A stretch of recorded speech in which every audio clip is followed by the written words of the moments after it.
In my study on the unwritten rules of work for people from working class backgrounds, one of the rules is to be compliant. In this study, it essentially meant not to disagree with your authority figures. And what's interesting is that in working class culture, working class parents often raise their kids to be obedient to authority figures. So what's the conflict here? Why is this something that a lot of working class people feel like they have to adjust to as they move up in white collar environments? In short, I think a big difference is clarity. In low-wage work environments, low-income families will impart the values of obedience to their children so as not to hold them back in what they see as their options for the labor market. So be obedient, get the job done, keep the stability as much as you can in a low-wage job. But the irony is when people do better than they're projected to, they become first-generation professionals, white-collar workers, they actually might have a harder time becoming entrepreneurs because they weren't raised with the independent values that the middle-class children are raised with. In a lot of working class jobs, obedience is important for safety protocols. And it's been theorized by some researchers that the directness of communication, that working class people tend to communicate more directly as opposed to the indirect stuff you hear in corporate, is because of situations like this with safety.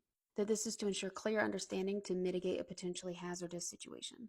I know my dad frequently tells the story of why he raised us with right-of-way obedience, as they call it, right-of-way obedience. And he tells the story of once when we were in Georgia somewhere and one of my brothers started running down a hill and my parents were like on the other side of the hill and they could see that at the bottom of the hill was basically a chasm and my other younger brother was behind him and that my mom screamed at him to stop and he did immediately, and so the little brother behind him did too. And my dad proudly tells that story about how obedient his kids were and how this saved their lives. And this is an example of how early and throughout the life this example is given, this value of obedience.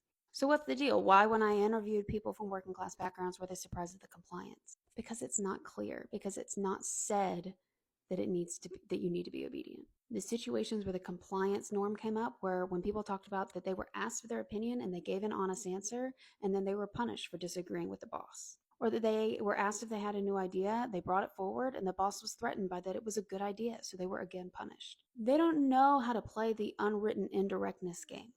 They hadn't learned the politics of it.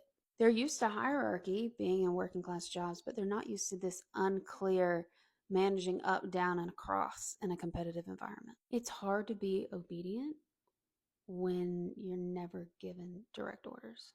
So if you see this and you're from a working class background, I would encourage you to ask first, are you all open to alternative ideas or do you want me to just review what you have? And if you're a leader seeing this, make sure you're giving clear directions and ask yourself why you're not open to feedback, because it can save you from issues down the road if you catch mistakes early.